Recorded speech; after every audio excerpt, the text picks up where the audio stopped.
కోరుకుంటూ ఈ యొక్క సాయంకాలం కూడి మనం ప్రారంభించుకున్నాము. ప్రార్థన చేసుకున్నాం.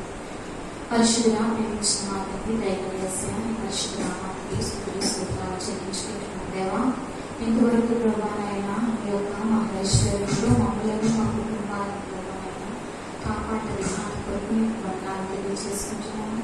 ఈ యొక్క సమయంలో ప్రభానైనా ఈ సంగీతాన్ని కూడి నీకు స్తుతించటకు, ఆరాధించటకు, ఈ నామాన్ని కనపరచటకు మాకు ఇచ్చినటువంటి యొక్క ధన్యతను బట్టి నీకు వందనాలు. ఎవరైతే ప్రభానైనా ఇంకా రాలేదు వారిలో కూడా త్వరితంగా ప్రభానైనా ఈ సమయంలో వచ్చి నీ నామాన్ని స్తుతించుకునే భాగ్యాన్ని వారు కూడా అందించుకోవాలని వాక్యం ద్వారా మాకు మాట్లాడాలి ప్రభావ. వాక్యానుసారంగా మేము జీవించటకు ప్రభానైనా నీలో ఫలించటకు ప్రభానైనా నా ఆత్మలో ప్రభానైనా సహాయం చేసి నడిపించండి. యొక్క ప్రభానైనా పూర్తిగా ఆదించేంత వరకు కూడానైనా నీ పరిశుద్ధాత్మ నడిపింపుడు సహాయం చేసి నడిపించండి. యేసుక్రీస్తు వారి శ్రేష్టమైన నామములో ప్రార్థించుకుంటున్నాము. మనందరూ కలిసి మాకు ఇవ్వటి పాట పుస్తకం 191 పాట దేవ పాపం నన్ను ఆశ్రయించు, ప్రేమ చూపించు, నన్ను ఆదుకునే అనే పాట పాడుకుంటూ మనం దేవుని స్తుతించుకుందాం.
నిలబడి మన దేవాదేవుని ఆరాధించుకున్నాం. ఆయన చేస్తున్న గొప్ప మేలు బట్టి కొద్దిసేపు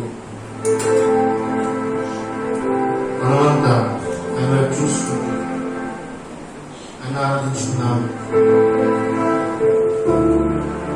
ఏసయ్యా మీకు వందనాలు నాయనా, మీకు వందనాలు ప్రభా. రక్షక స్తోత్రాలు స్తుతులు చెల్లిస్తున్నాం ప్రభా. మీకు వందనాలు మీకు వందనాలు చెల్లిస్తున్నాం నాయనా. మీకే స్తోత్రాలు స్తుతులు చెల్లిస్తున్నాం ప్రభా. మా రక్షక మీకే వందనాలు ఏసయ్యా ప్రభా. మీకే వందనాలు ఏసయ్యా. మా స్తుతి మహిమ ఘనత మీకే చెల్లిస్తున్నాం నాయనా. ఏసయ్యా స్తుతి మహిమ ఘనత ప్రభువు నాయనా నీ ఎదుట ప్రభా. ఏసయ్యా సాష్టాంగపడి ప్రభా మేము ఆరాధిస్తున్నాం ఈరోజు.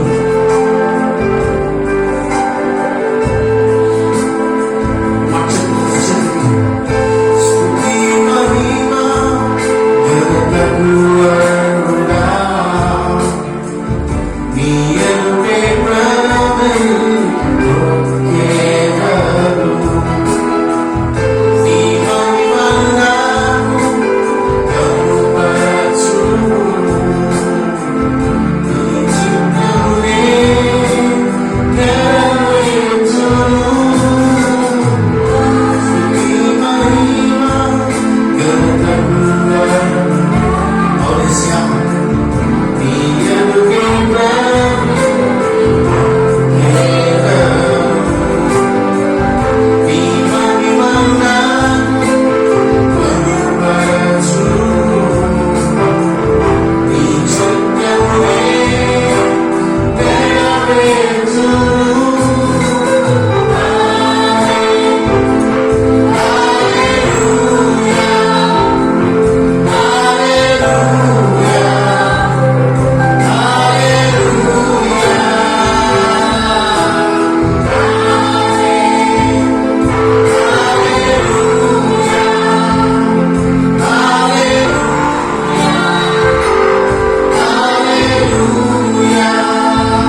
యేసు నీకే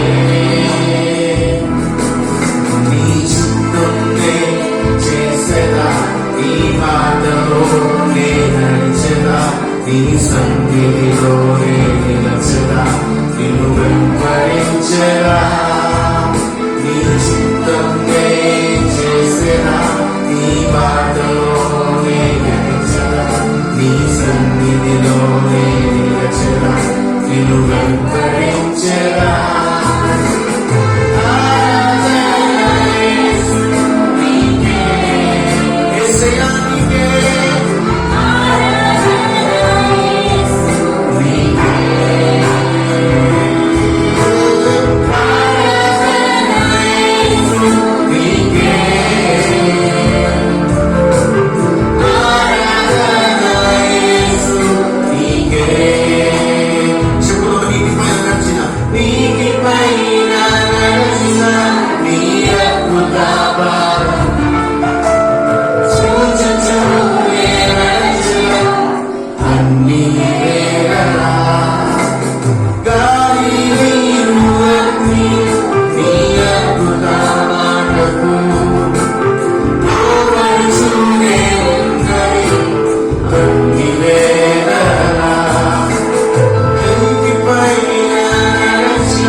నీకే సమస్త మహిమ ఘనత చెల్లిస్తున్నాం ఈరోజు. నిజంగా ప్రభా నీవు తప్ప వాక్యం నీకే ఈ ఆరాధన నీకే ప్రభా సమస్త మహిమ ఘనత చెల్లుగా ఈ సిరీస్ లో ప్రభావ మేము వెళ్ళిపోతుంటారు డిసాక్షన్ కోర్స్ లో ప్రభావ మేము వెళ్తున్నప్పుడు నిజంగా ప్రభావ మా హృదయాలు మేము అర్పించుకుంటున్నాం ఏసే కేవలం నీకే అర్పించుకుంటున్నాం ఏసే మా హృదయాన్ని మలిచేది నువ్వు ప్రభా ఏసే ఆ కుమ్మరి అలాగే ప్రభా ఏసే మట్టిని ఏసే తొక్కి ప్రభా ఏసే మలిచి కాలుస్తాడు నేను ఆవిరున్నాను ప్రభా మమ్మల్ని ప్రభా శుద్ధి చేసిన ఆయన నీ వలె మార్చు ఎక్కువ తెలియజేస్తుంది ఇచ్చిన ఏస్తున్నాను అడిగేట్టుకున్నాను.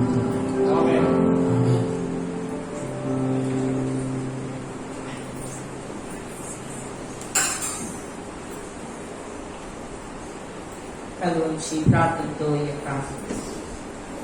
వాక్పాత్రలను ప్రార్థన చేస్తాం. పరిశుద్ధమైన తండ్రి పరలోకం దేవా మీకు వందనాలు స్తోత్రాలు చెల్లించవచ్చు.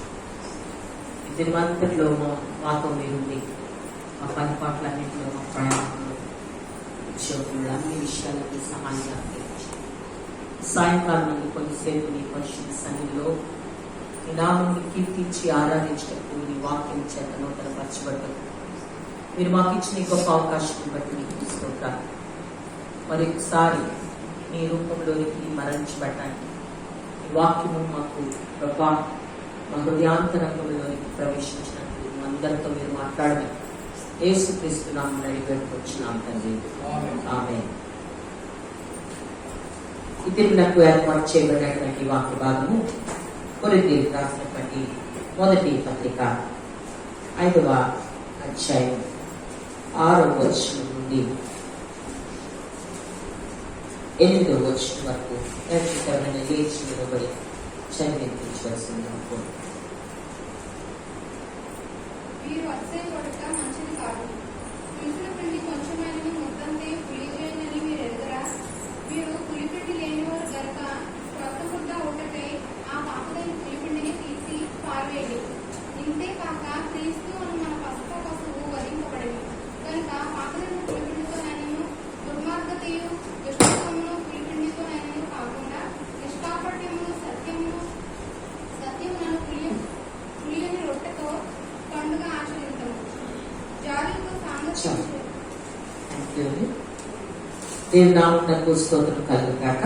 ఈ యొక్క లేఖన భాగంలో మనం వెళ్దాం. నిన్నటి దినాన మనము మరి దేవుని యొక్క చక్కనైనటువంటి లేఖనాల్ని మనం ధ్యానం చేసి నిజమైనటువంటి పశ్చాత్తాపము మన పాపం విషయంలో సరైన దిద్దుబాటుకు సహాయం చేయనన్న మాటను మనము నిన్నటి దినాన ధ్యానం చేసుకున్నాం. అలాగే రెండవ పాయింట్ లో ఏ పాయింట్ మనము రెండవ మరి మాటలో ఏ పాయింట్ మనము దినాన ధ్యానం చేసుకున్నాం.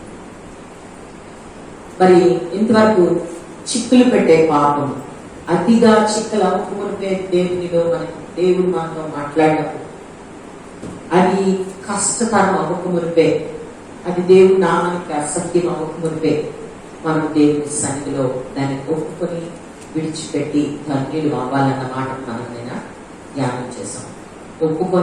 ఒప్పుకుంటే సరిపోదు, ఏం చేయాలంటే ఒప్పుకొని విడిచిపెట్టినవాడు ధన్యుడు. తన అతిక్రమములను ఒప్పుకొని విడిచిపెట్టినవాడు ధన్యుడు. హల్లెలూయా. ఒక వ్యక్తిగతమైనటువంటి జీవితానికి మరి ఈ యొక్క నెక్స్ట్ పాయింట్ ఏంటంటే వ్యక్తిగతంగా కష్టతరమైన నిజమైన పశ్చాత్తాపము తన పాపములు దిద్దుకున్నకు అవసరమైన నిర్ణయం తీసుకొని చేయాలి. అంటే ఈ యొక్క నిజమైనటువంటి పశ్చాత్తాపము అది కష్టతరమైన, అంటే ఒకసారి కొంతమందితో మాట్లాడడానికి అంటే మనస్సు రాదు. కొన్ని ప్రాంతాలకి కొన్ని కుటుంబాల దగ్గరికి వెళ్ళడానికి, ఎందుకంటే మనస్సులో ఒకలాంటి గాయం, లేకపోతే ఒకలాంటి విరోధం, ఒకలాంటి ఏహ్యమైనటువంటి పరిస్థితి మన హృదయాల్లో కలిగి వారిని మన జీవితాల్లో కట్ చేసేదానికి మనం కట్ చేసేస్తాం. మళ్ళీ కంప్లీట్ గా వారిని తొలగించేసుకుంటాం మన మనసులో నుండి.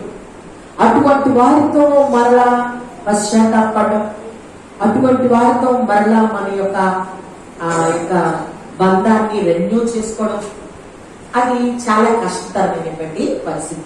దాని గురించి ఇక్కడ ఏమని మాట్లాడుతున్నారంటే, నిజమైనటువంటి పశ్చాత్తాపము మరి తన పాపములను దిద్దుకొనుటకు అవసరమైన నిర్ణయము తీసుకోవడానికి వ్యక్తిగతంగా అది కష్టతరమైన సహాయం చేస్తుంది అన్న మాటను ఇక్కడ భక్తులు తెలియజేస్తా ఉంటారు. దాని గురించి కొన్ని ఉదాహరణలు మనం చూస్తున్నాం. కొన్నిసార్లు మన పాపం యొక్క ఫలితము మరి సమస్యకు సులువైనటువంటి ఆ యొక్క మన పాపానికి కొన్ని ఫలితాలు ఉంటాయి.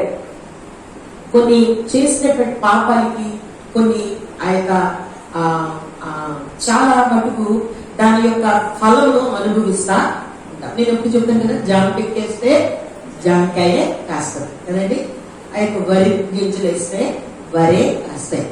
నేను కాకరకాయ వేసాను, లేకపోతే వేప చెట్టు వేసాను, యాపిల్ కాయ రావాలి, లేకపోతే దానిమ్మకాయలు రావాలంటే రావు.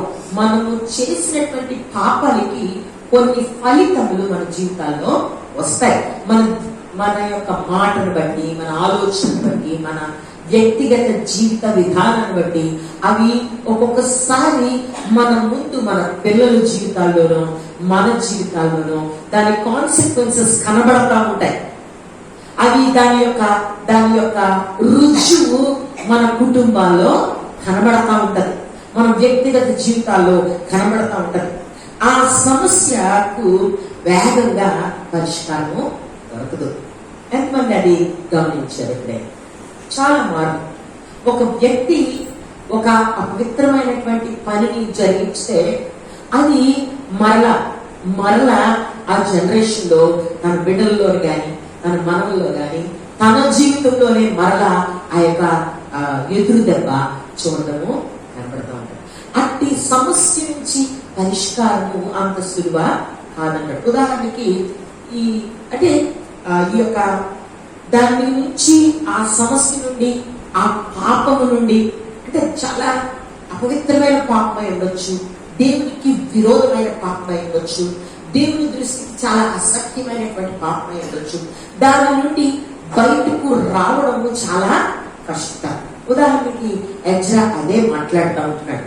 ఈ మిశ్రిత జనం గురించి ఎందుకు ఈ యొక్క భక్తుడు ఎజ్రాని ఈ పశ్చాత్తాపం గురించి ఎజ్రా రాసినటువంటి ఈ గ్రంథంలో నుండి ఈ యొక్క అన్యజనులు వివాహం చేసుకోవడం తీసుకొచ్చాడు అంటే అది కడుక్కోలేని పాపం. అది కడుక్కోలేని పాపం, తప్పింపబడలేని పాపం. ఎంత అర్థమవుతుందండి అది?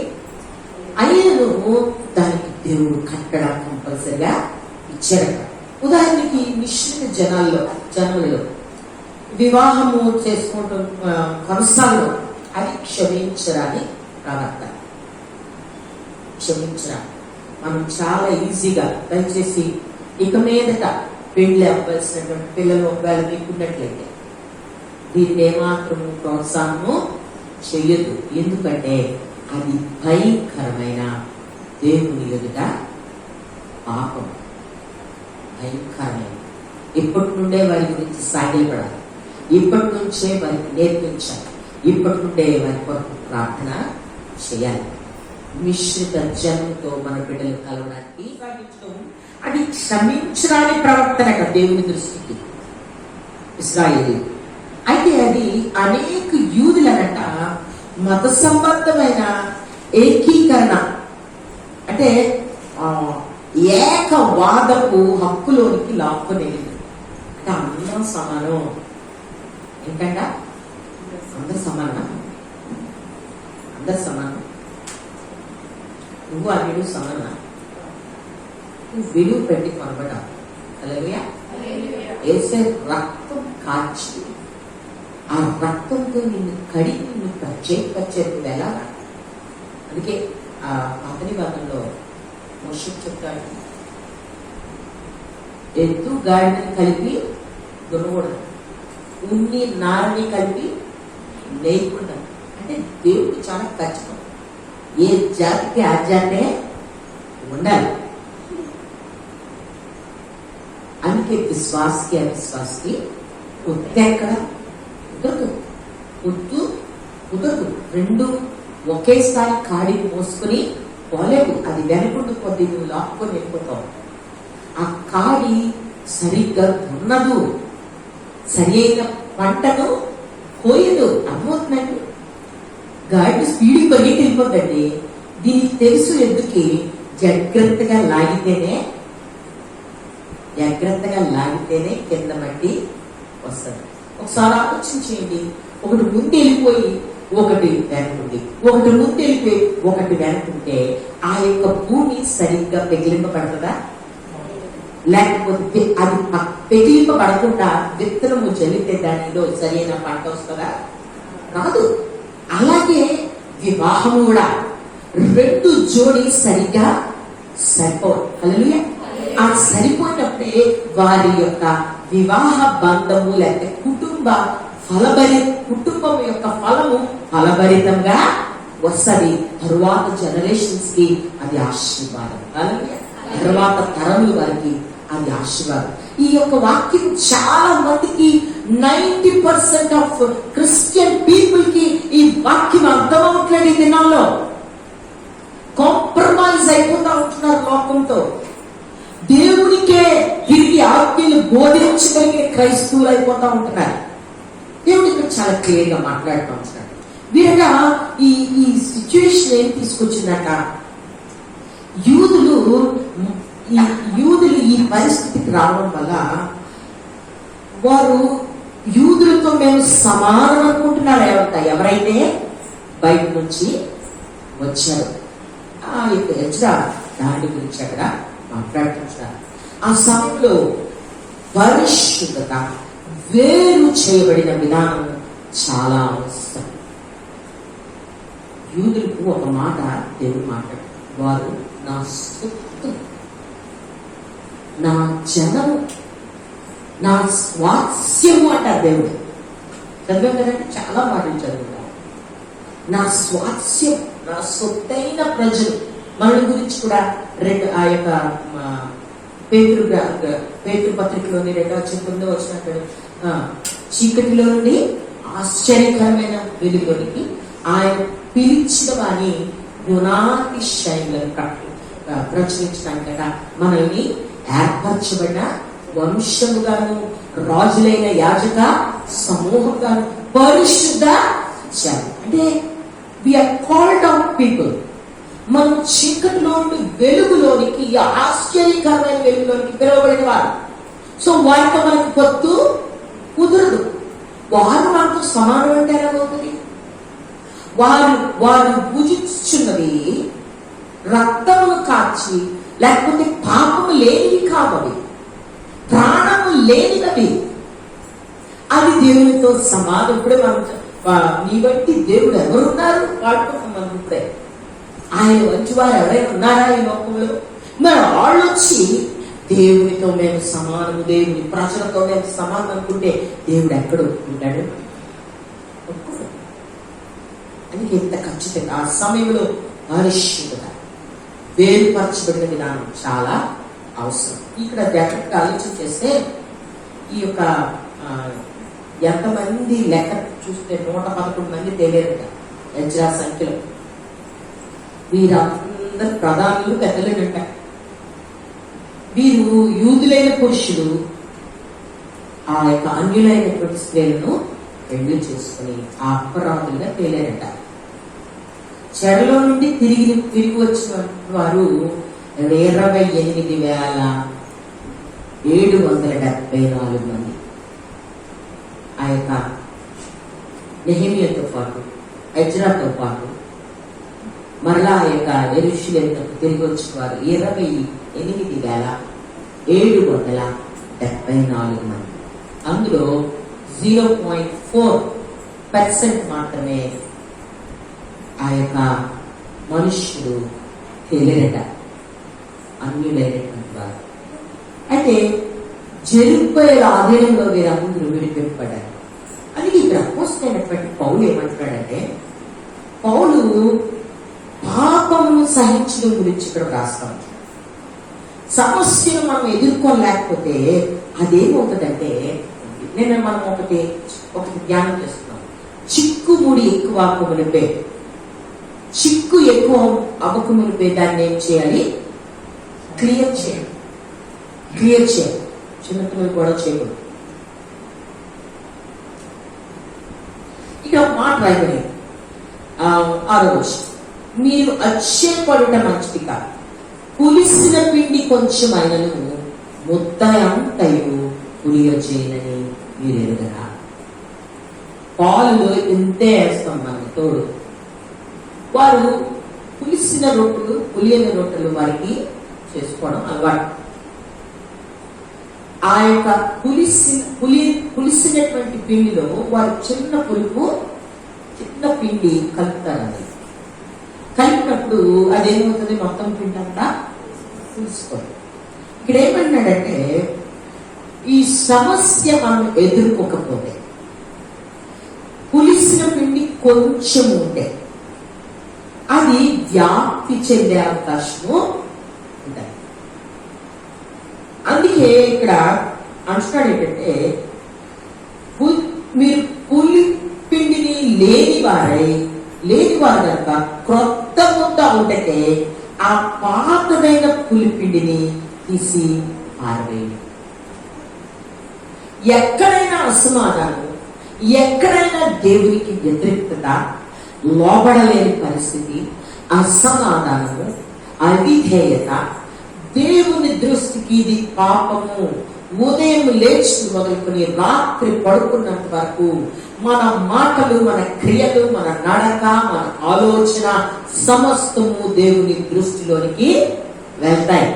అవి నీకు తెలుసు, అవి ఎంతగా దేవునికి ఇష్టంను కలుగు చేస్తాయో, దేవునికి కోపంను రేపుతాయి. వాటిని బట్టి మనం ఏం చేయాలంటే ఆ పులిపిండి అక్కడ అంటున్నాడు చాలా క్లియర్ గా వచ్చిందో, పులిపిండి లేనివారు అన్నమాట.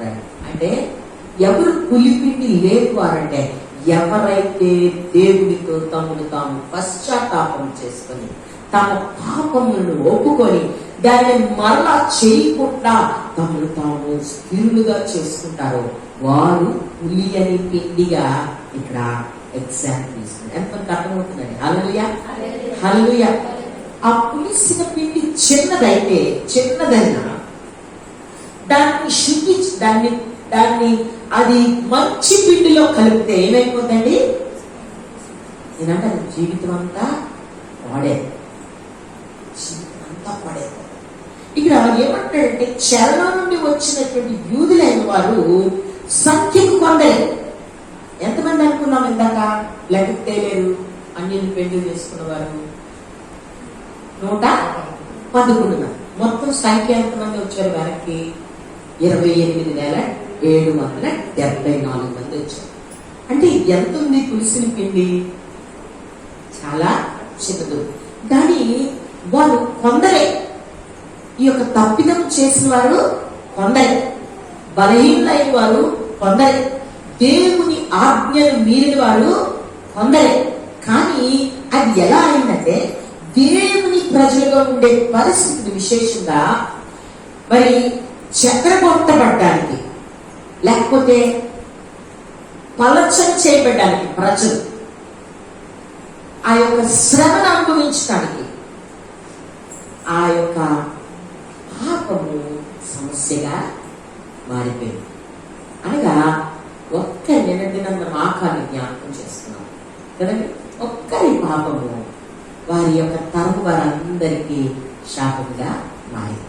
ఈ 28,774 మందిలో 111 మంది పాపము ఏమైందంటే వారొక్కరికే శ్రమ రాలేదు. ఏమైంది? ఉన్న ప్రజలందరికీ సమస్యగా మారిపోయింది. వారి మీద ఉన్న కోపము ఎవరి మీదకి రాజుకుంది? మొత్తం దేశం అంతటి మీదకి రాజుకుంది. పాపము యొక్క పరిస్థితి ఎప్పుడు ఆ విధంగా ఉంటుందని దేవుడి దినాన మనతో మాట్లాడుతూ ఉంటాడు. దేవుని నీతియుక్తమైనటువంటి కోపం అంట శేషం లేకుండా ధ్వంసం చేసేస్తాడు. ఎజ్రా 9వ అధ్యాయం 14వ వచనం మనం చదువుకున్న మాట ఇది. మరి ఒకసారి ఈ మాటను చదువుకున్నాం. ఎజ్రా 9వ అధ్యాయం 14వ వచనం. జరిగించిన జనులతో సంబంధములు చేసుకున్న మేము నాశనం వరకు శేషమైనను లేకున్నట్లును తప్పించుకున్నట్టు సాధనమైనను లేకున్నట్లును నీవు కోపడు కదా. ఇక్కడ ఎంత ప్రార్థన చేస్తున్నాడు దేవునికి. ఇక్కడ అంటే దేవుని నీతి ఏం చేస్తాడంట? దేవుడు ఒక ఆజ్ఞ ఇచ్చిన తర్వాత మన విషయంలో వాగ్దానం ఇచ్చినప్పుడు ఎంత మాట తప్పని వాడో, ఆయన ఆజ్ఞ ఇచ్చినప్పుడు కూడా దాని విషయంలో లోబడకపోతే అంతే మాట తప్పని వాడు. ఎంతమంది అర్థమైందండి మాట? హల్లెలూయా. మనం ఎప్పుడు దేవుణ్ణి మనం గడిచిన 2 దినాల్లో మనం ధ్యానం చేస్తాం. ఆయన దయ, ఆయన ప్రేమ, ఆయన వాత్సల్యం ఇవే లెక్కేసుకుంటాం. మనం ఆయన ఆజ్ఞకి మీరితే ఏమవుతుంది మనం లెక్క? ఎంత ప్రేమ కలిగినవాడు, ఎంత ఆయన చాలా ప్రేమ కలిగినవాడు. దేవుడే ప్రేమ అయి ఉన్నాడు. కానీ ఆయన ఆజ్ఞను మాత్రము మేరకూడదు. ఆయన ఆజ్ఞను మేరకూడదు. ఆయన కోపమును మనం రగులుపన చేయకూడదు. హల్లెలూయా, హల్లెలూయా. అందుకే ఇక్కడ అన్నాడు ఏంటంటే ఒకవేళ ఆయన కోపం రగులుకుంటే పరిస్థితి ఎలా ఉంటాడో దేవునికి ప్రార్థన చేస్తూ ఉంటున్నాడు. ఎజ్రా అంటున్నాడు కదా, ఈ అసహ్య కార్యములను జరిగించిన జనులతో ఎంతమంది? 0.4% ఆఫ్ పీపుల్ ఫ్రమ్ 30,000 పీపుల్.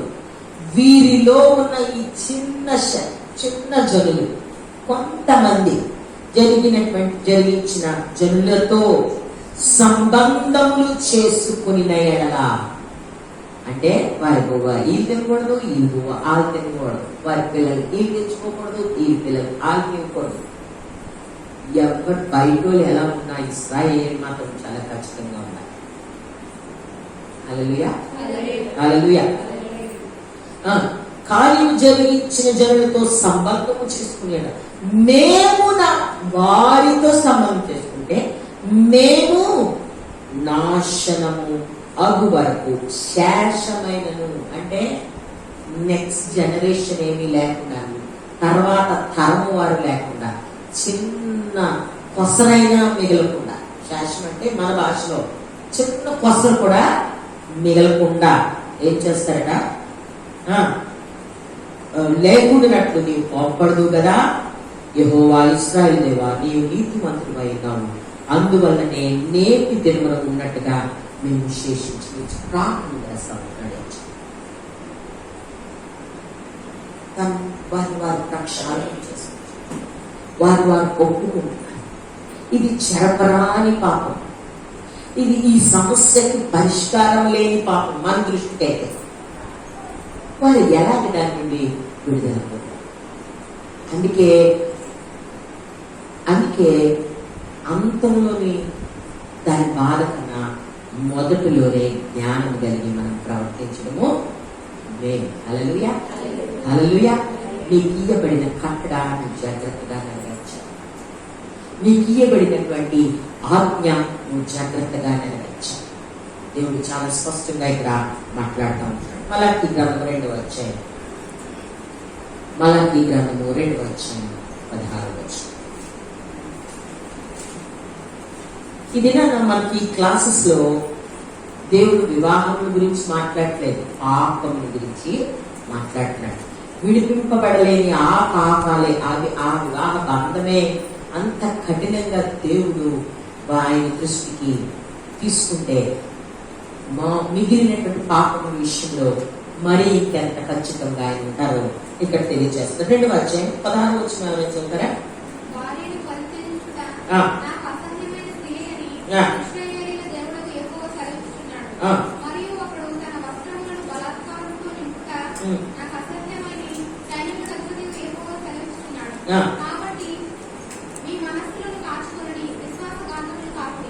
భార్య వదిలిపెట్టడం దేవునికి ఇష్టం. భార్యను వదిలిపెట్టడం దేవునికి ఇష్టం. ఆయన ఏమన్నాడు? అది నాకు పరిత్యజించడానికి విడాకులు ఇచ్చింది, అది నాకు అసత్యమైన క్రియ అని ఇశ్రాయేలీయుల దేవుడైన యెహోవా సెలవిచ్చాడు. అంటే దేవునికి అది ఇష్టమైనటువంటి పని కాదు, కానీ ఇశ్రాయేలీయులు తీసుకున్న నిర్ణయాన్ని దినాన మనం మాట్లాడాలి. అన్యులైన వారిని పెళ్లి చేసుకోకూడదు, ఇశ్రాయేలీయులనే పెళ్లి చేసుకోవాలి. పెళ్లి చేసుకున్న తర్వాత ఆ భార్యను విడిచిపెట్టకూడదు. కానీ ఇశ్రాయేలీయులు ఇప్పుడు ఏం చేశారంటే, వారి వివాహములను తెంచివేయడం, అనగా తండ్రులను తమ భార్యని ఇక్కడ తెంచి వేసుకోవడానికి నిర్ణయం తీసుకున్నారు. తండ్రులను తమ భార్య నుండి తమ బిడ్డల నుండి వేరు చేయడానికి నిర్ణయము తీసుకున్నారు. అన్యులైన వారిని, వారు ఏ దేశం నుండి వచ్చారో వారిని, వారి పిల్లల్ని తిరిగి పంపించేయడానికి దేవుడు నిర్ణయము తీసుకున్నారు. ఆ యొక్క ఇశ్రాయేలు నిర్ణయం తీసుకున్నారు. ఈ మాటను జాగ్రత్తగా ఆలోచన చేస్తే, వారు అన్ని జనులను కనుక వారు ఎక్కడ వారి వేరు ప్రారంభమైందో, వారి రూట్స్ ఎక్కడున్నాయో ఆ యొక్క ఫ్యామిలీస్ అక్కడ పంపించడానికి ఎజ్రా నిర్ణయము. కానీ దేవుని యొక్క ప్లాన్ లో వివాహ బంధము ఫెయిల్ అవ్వకూడదు. యేసు ప్రభువు దాని గురించి చాలా క్లియర్ గా చెప్తారు. తర్వాత ఆ మాటలో నేను మీకు తెలియజేస్తాను. ఈ లేఖనాన్ని జాగ్రత్తగా ఆలోచన చేస్తే, వారు అన్యజనుల్లోనికి అనగా ఈ యొక్క వేరు చేయబడినటువంటి భార్యలు, ఆ యొక్క అన్ని జనుల్లో నుండి వచ్చిన భార్య యొక్క బిడ్డల్ని ఎజ్రా అంటున్నాడు, మేము వారి గృహాలకు వారిని పంపించేస్తాం. ఇదిగా దేవుడు ఎందుకు ఎంత క్లియర్ గా మాట్లాడుతున్నాడంటే, వారు కుటుంబ బంధాన్ని కూడా దేవునికి విరోధమైతే పెంచుకోవడానికి వారు సిద్ధపడ్డారు. మరి పాపం విషయంలో ఇంకెంత జాగ్రత్తగా మనం పశ్చాత్తాపడాలో దేవుడు ఇక్కడ మాట్లాడుతున్నాం. మన యొక్క సబ్జెక్ట్ ఏంటంటే భార్య భర్తల సబ్జెక్ట్ కాదు, మన సబ్జెక్ట్ పశ్చాత్తాపము. అంటే దానిని విడిచి బయటికి, పాపమును విడిచి బయటికి వచ్చాడు. అందుకే ఆ అపోస్తలుడు పౌలు చాలా మార్లు మాట్లాడుతూ క్రీస్తు యేసునకు కలిగిన ఈ మనస్సును మీరు కలిగి ఉండుడి అని అంటారు. మళ్ళీ అంటే నేను క్రీస్తుని పోలి నడుచుకున్నట్లు మీరు క్రీస్తుని పోలి నడుచుకోండి. అంటే ఆ యొక్క ఇమేజ్ లోనికి, ఆయన స్వభావంలోనికి, ఆయన యొక్క రూపంలోనికి, ఆయన నడకలోనికి వచ్చేయాలంటే ఆ మనిషిలో పాపము ఉండకూడదు. ఇంత పులిసిని కూడా అందులో ఉండకూడదు. ఇంత చిన్నదైనటువంటి తప్పిదం కూడా అందులో ఉండడానికి లేదు. అది క్రైస్తవ జీవితం. దాన్ని దేవుడు ప్రజెంట్ చేస్తూ మామూలు భార్య భర్తల విషయంలో వారంత ఖచ్చితమైన నిర్ణయం తీసుకుంటే, పాపం విషయంలో మరెంత ఖచ్చితమైన నిర్ణయం తీసుకోవడం. బంధం ఏర్పడుతుంది భార్యతో, ఆ పిల్లలతో. పిల్లల్ని ఎవరైనా వదిలేయగలరు, భార్యను ఎవరైనా వదిలేయగలరా? అలాంటిది దేవుని ఏడల తప్పిదప్పు చేసినందుకు వారి నిర్ణయాన్ని ఎంత బాధపడి ఉంటారు, ఎంత కఠినమైన శిక్ష, ఎంత దుఃఖము, ఎంత వేదన పడి ఉంటారు. కానీ వారు ఆ నిర్ణయం తీసుకున్నారు ఎందుకంటే దేవుని ఎదుట నిర్దోషులుగా నిలబడి వారి పాపము పడుకోవడానికి. ఇక్కడ దేశాన్ని ప్రక్షాళన చేయడానికి ఎజ్రా ఉంటున్నాడు. శుద్ధి చేయాలి దేశం, దేవుని ఎదుట పరిశుద్ధమైన దేశముగా ప్రజెంట్ చేశారు. ఇక్కడ ఒక్క వ్యక్తి పశ్చాత్తాపం మనం ధ్యానం చేయలేదు. యేసు ప్రభు దగ్గరికి వచ్చేసరికి ఒక్కొక్క వ్యక్తి పశ్చాత్తాపం. ఇక్కడ దేశమంతా పశ్చాత్తాపడుతున్నారు దేవుడు దాని పాపం అంటున్నారు. వారు గట దేశమును ప్రక్షాళన చేయడానికి ఎజ్రా ఎందుకు ప్రక్షాళన చేస్తున్నాడంటే, భవిష్యత్తులో ఇందాక నేను ఒక ఉదాహరణ చెప్పాను కదా, రెండు దున్నుతున్నప్పుడు రెండు పశువులు సరిగ్గా లేకపోతే దాని ఫలము తర్వాత వారు తెలియలేదు. దానికే ప్రక్షాళన చేస్తారు. ఎందుకంటే అంటాడంటే భవిష్యత్తులో తన ప్రజలను బాగు చేయాలి, అంటే రానున్న తరములను బాగు చేయాలి.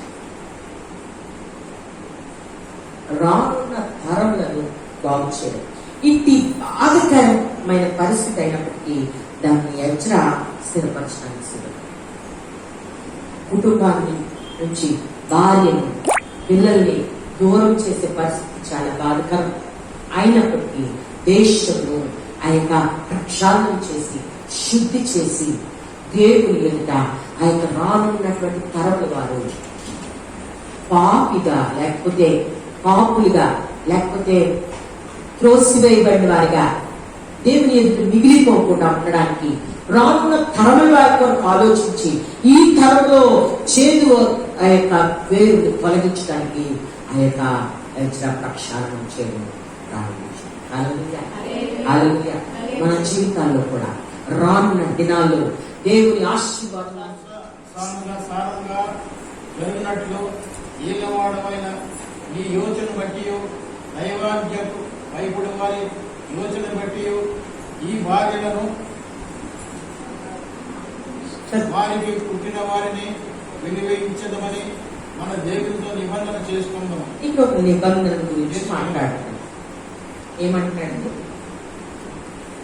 ఏంటంటున్నారు? 3వ వచనం. కాబట్టి ఈ పని ధర్మశాస్త్రానుసారంగా, ఒకసారి ధర్మశాస్త్రంలో ఏమి రాయబడిందో చదువుదాం. ద్వితీయోపదేశకాండము వాక్యంలో మళ్ళీ ద్వితీయోపదేశకాండము 24వ అధ్యాయం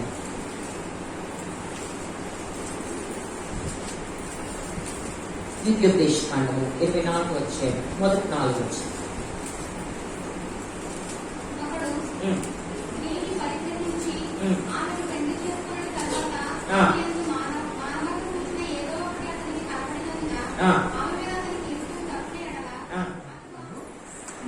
ఎందుకంటే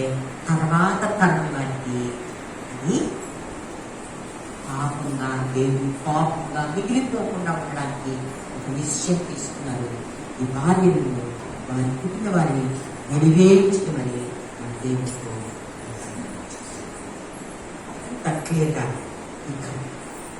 ఈ కట్టడ వ్యభిచరించు వారి గురించి కాదు. ఈ కట్టడ అన్యులను పెళ్లి చేసుకున్న వారి గురించి ఈ కట్టడం తెలియజేస్తారు.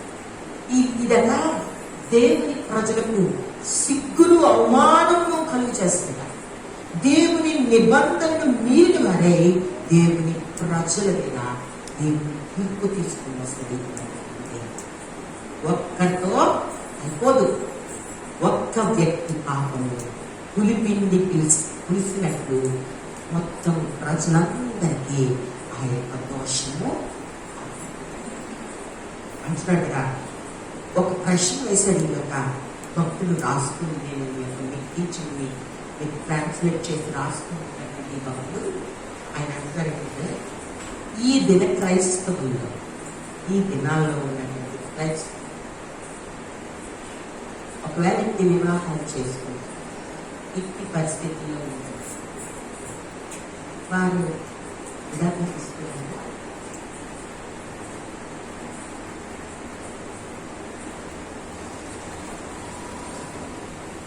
తీసుకోగలరా? ఇశ్రాయేలీయులు తీసుకున్న నిర్ణయం తీసుకోగలరా? ఆయనే రాసుకుంటారు.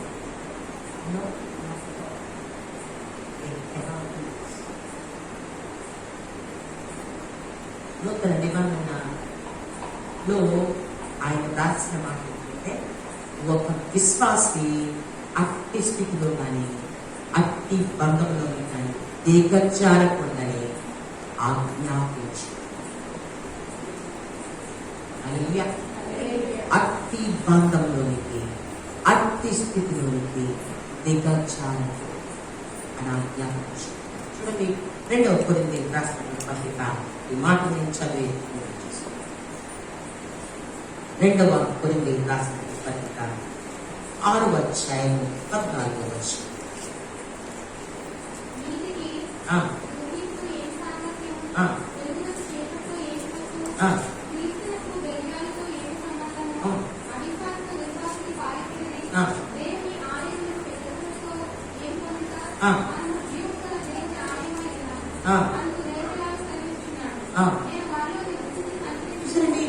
అన్నాడు మొదటగా,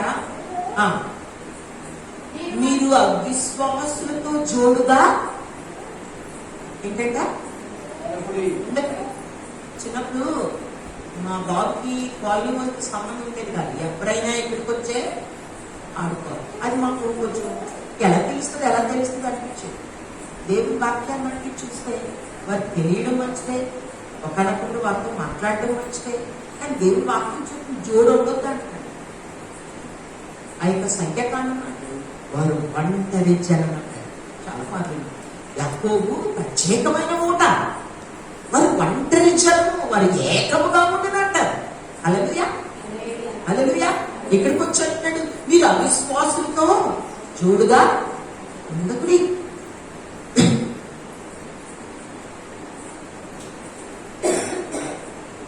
అక్కడ వెలుగునకు చీకటితో, ఎవరు వెలుగు ఎవరు చీకటి? క్రైస్తవుడు యేసు రక్తంలో కడగబడిన వాడు వెలుగు. హల్లెలూయా. మరి దీపము, హల్లెలూయా. క్రీస్తు వెలుగు అతని మీద ప్రకాశిస్తుంది. పాపంలో దేవుని గుర్చిని జ్ఞానం లేనటువంటి వాడు చీకటి సంబంధి, వారిద్దరికి పొద్దు కుదరదు. తర్వాత మాట, క్రీస్తునప్పుడు బిర్యాదుతో ఏమి సంబంధము? బయలుదేరికి క్రీస్తుకి ఏమి సంబంధం? ఏమిటి? పరిశుద్ధమైనటువంటి ఆ యొక్క మందసాన్ని తీసుకొని వెళ్ళాక వారు ఏం చేశారట? ఫిలిష్తీయులు ఎక్కడ పెట్టారట? దాగోను దేవతల గుడిలో పెట్టారట. దాగోను దేవతలు మంచి ఆలయం అనేది, అక్కడే వెళదాం అనుకున్నారట. తెల్లారేసే దాగోను దేవత ముఖముఖులైతే దేవుడి ముందు ఏం చేస్తున్నట? సాష్టాంగ పడింది. హల్లెలూయా. కొత్త ఎక్కడిది? దేవుడి యొక్క సన్నిధి ఎక్కడ నిలబడగలదా? మళ్ళీ అన్నిటి పెట్టారట మొదటి రోజు. మళ్ళీ బుర్రేమో ద్వారం మీద ఉందంట. కాళ్ళు చేతులు ముక్కలైపోయి దేవుని ఎదుట సాగిలి పడాల్సిందే. హల్లెలూయా, హల్లెలూయా. వాటికి దేవునికి పొత్తెక్కడ అవ్వదు. వాటితో మనకి పొత్తు కుదరదు. దేవుని ఆలయమునకు విగ్రహములతో పొందికేమి? ఎందుకంటే మనం జీవము గల క్రైస్తవుడా, నీవు జీవము గల దేవుని ఆలయమై ఉన్నావు. హల్లెలూయా. అందుకే అంటాడు, అందుకే అంటున్నాడు, నేను వారిలో సంచరించు, నేను వారి దేవుడినైందు, వారు నా ప్రజలైందు, కావున మీరు వారి మధ్య నుండి బయలుపెడని ప్రత్యేకంగా ఉంటుంది. ఇది క్లియర్ అండి, స్పష్టంగా ఉందండి వాక్యం. ఏం చేయాలండి? హల్లెలూయా, హల్లెలూయా అంటున్నాడు. మీరు వారి నుండి బయలుపెడలి ప్రత్యేకముగా ఉండండి. ఎక్కడ ఉండండి? కొత్త నిబంధనలు ఎక్కడ ఉండండి? చాలా మంది నాకు క్వశ్చన్స్. లేదా కొత్త నిబంధనలో విశ్వాసకి కుదరదు. హల్లెలూయా, హల్లెలూయా. అపవిత్రమైన దాన్ని ముట్టకూడదని ప్రభువు చెప్తున్నాడు. మరియు నేను మిమ్మల్ని చేర్చుకుని మీకు తండ్రినైంది, మీరు నాకు కుమారుడినైంది అని సర్వశక్తి గల ప్రభువు చెప్తున్నాడు. తర్వాత 7వ అధ్యాయం మొదటి వచనం చదువుదాం.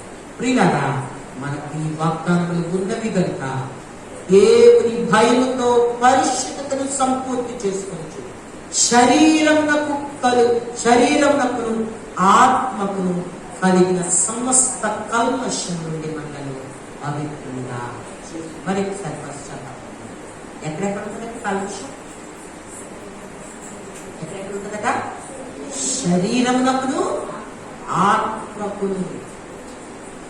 నోటితో ఒప్పుకుంటే చాలు, అది హృదయంలో బయటికి వెళ్ళిపోవాలి. హల్లెలూయా, హల్లెలూయా.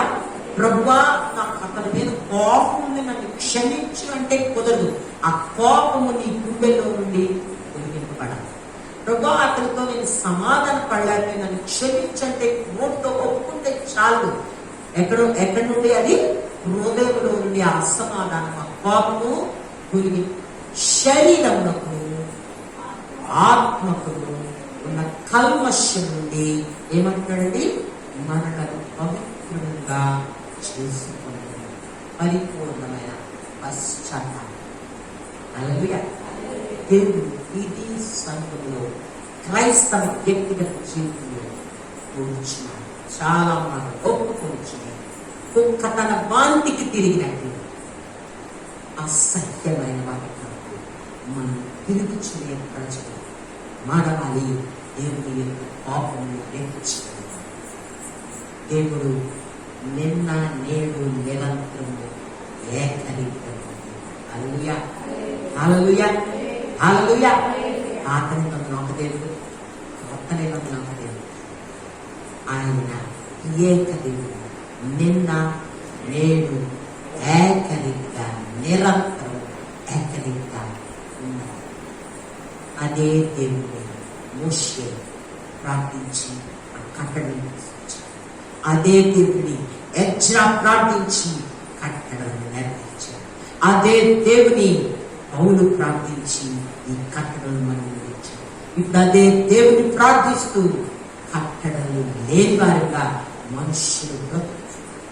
ఇది నా ఒక్క ప్రశ్న. అట్టి పరిస్థితి ఉంటే నువ్వు బయటికి రాగలవా? పిలిచినదేదైనా ఉన్నట్లయితే ఇది నన్ను దాన్ని చిక్కుముడి పిండాంతా పొలైక ముడిపే దేవుని నిలబడుతున్నాం, సమాధాన పడదాం, విడుదల పొందుతాం. శరీరంకును ఆత్మకును కలిగిన కల్మషం నుండి మనం పరిపాలిస్తాం. దేవుడు ఈ వాక్యం మన దీవించి కళ్ళు వచ్చి ప్రార్థించి దేవుడు మీకు మాట్లాడతారు. నోడు పెట్టి ఒక్కసారి ప్రభావమైన పరిస్థితుల్లో సరైన జీవితాన్ని జీవించలేకపోతే ఒక్కసారి క్షమించండి. ఒక్కసారి క్షమించండి. నా నోటి మాటలు, నా హృదయ ధ్యానములు నీ దృష్టికి ప్రభా అంగీకారంగా లేవేమో ఒక్కసారి నన్ను జ్ఞాపకం చేసుకుంటాడు. ఈ రక్తం చేత నా శరీరంలో ఆత్మకులు ఉన్న కల్మషమును కడిగి నన్ను పవిత్రంగా చేసి నా హృదయము నీ ఆలయమై ఉందని మరొకసారి నన్ను అప్పగించుకుంటాను. ఇది నన్ను సిద్ధపడుతున్నాను. మీరు ఏలుబడి చేయండి, మీరు నాలో సంచరించండి, మీరు మా మధ్య ఉండండి ప్రభా. నీ కట్టడలు ఒక్క విషయంలో కూడా మేరకుండా నన్ను పరిశుద్ధపరచాలి. సందేహం కాపాడించాను. ప్రార్థన చేస్తాను. ప్రార్థన అన్నచ్చినటువంటి దిక్కాగా ప్రార్థనలో నడిపిస్తాను.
సహాయం చేయండి.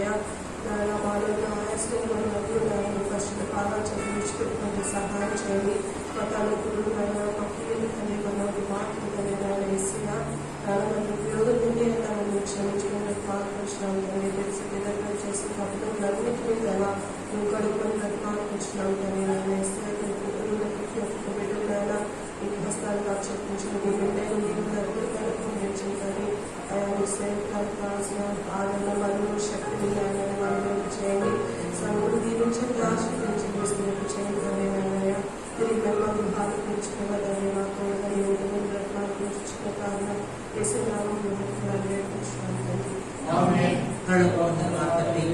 కారణం పరిశుద్ధపరచబడినగా రాజ్యం వచ్చినగా పరలోకంలో నెరవేర్చబడినట్టు కావాల్సిన విరామం వాళ్ళ క్షమించిన ప్రకారం ప్రార్థన ఎందుకంటే రాజ్యం మన తండ్రి దేవుని ప్రేమ కుమారుడైన యేసుక్రీస్తు కృప పరిశుద్ధాత్మ ఎక్కడిచ్చే సహవాసం చర్యలు మనకు సకలం ఇప్పుడు ఎల్లప్పుడూ తోడండి. మన ఆత్మలకు శరీరములకు కలిగిన కల్మషం నుండి పరిపూర్ణమైన విడుదల కలిగినట్టు సహాయం చేసినట్టు